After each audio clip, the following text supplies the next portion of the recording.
Give me the car keys. Give me the car keys. Give me the car keys. Don't play with me. Self-defense conjures up images of expert fighters using highly advanced techniques. Let's see if I can stop him with just one finger. Here we go, walk forward. That's amazing. But how can an average person learn the secrets of survival in a life and death confrontation? In this custom-designed laboratory, a team of top physiologists, self-defense experts, and computer technicians This is saying exactly what I'm saying. will employ a variety of advanced biomechanical sensors, The things they do for science. revolutionary high-speed video,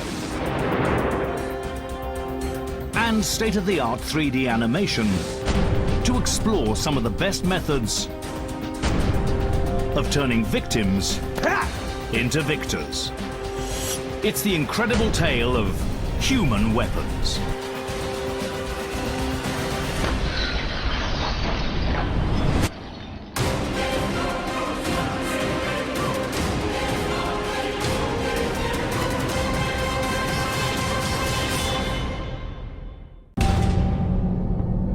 Last year, the US Department of Justice reported almost 5 million violent crimes.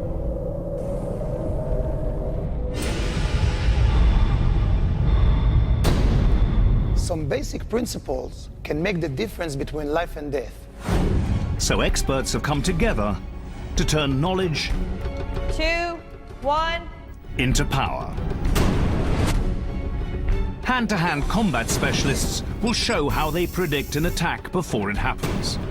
Physiologists and engineers will test the body's anatomical weaknesses, the targets experts attack in defense situations. And martial artists and self-defense instructors will turn everyday objects into weapons, showing how they can fight back with anything, even in the dark.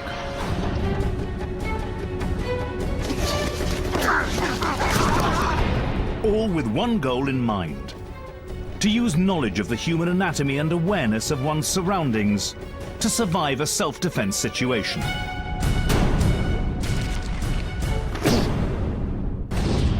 But how do experts fight back when the assailant is the one with the weapon? Fighting back is your last option.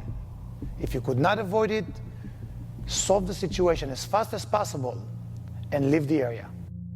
When fleeing isn't an option, the first obstacle to overcome is panic. In a life or death situation against an armed opponent, how does someone conquer their fear and take control of their body's natural instinct to defend itself?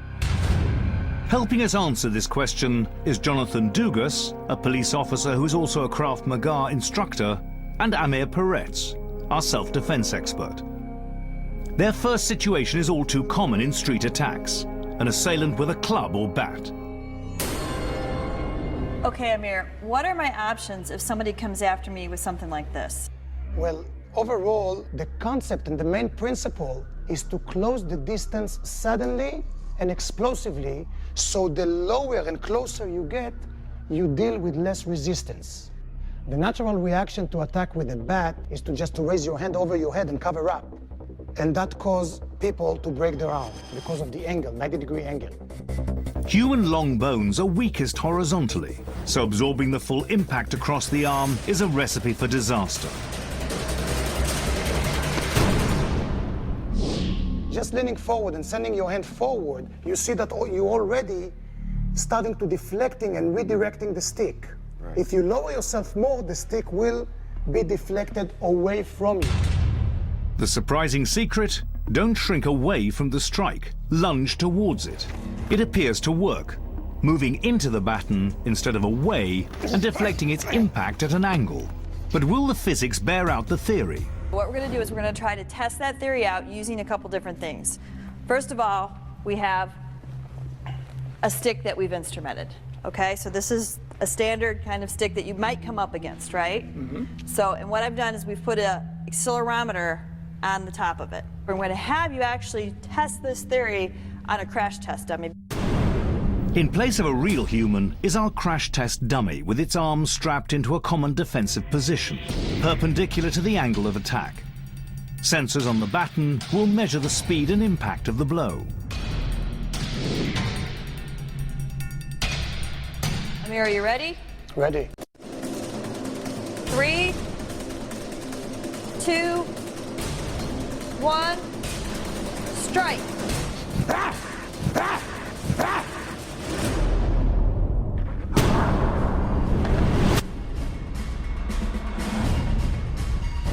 Amir swings the baton at 25 meters per second, delivering a strike of 1,076 kilograms of force.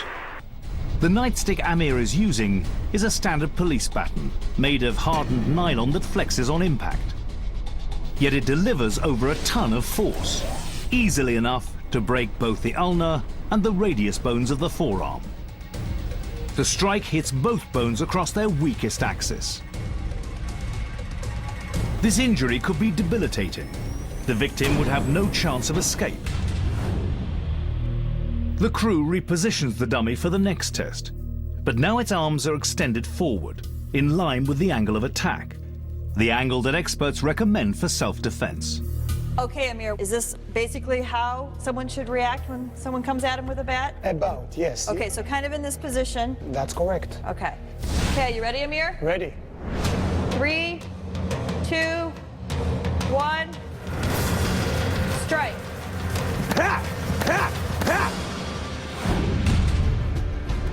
Once again, Amir swings at 25 meters per second, but the data is strikingly different.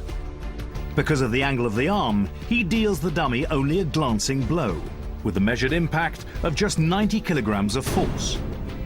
1/10 the force of the initial strike, and not nearly as likely to break bones. The club then slides down the side of the arm and is deflected away from the body. It's pure physics and geometry. The defensive move gives the defender a chance to escape. Okay, I think we can see pretty clearly it's a lot different, right? The concept is, again, to close the distance, you deflect and redirect the attack. So we're talking the difference between having an abrasion or a scratch versus a broken arm. Well, that's great information to know, because I never would have thought of that. But what if the attack weapon is a gun? It's one of the most terrifying attack scenarios. Out of nowhere, a gun to the back. When the attacker has a gun, it's a very dangerous situation. You should only fight back when you have no choice, and you must know there are things you can do. Is there a way to disarm an assailant in this dangerous situation? Okay, everyone, we're gonna show a defense against a threat with a gun to my back. We are using a real gun with some munition rounds. So it's extremely dangerous.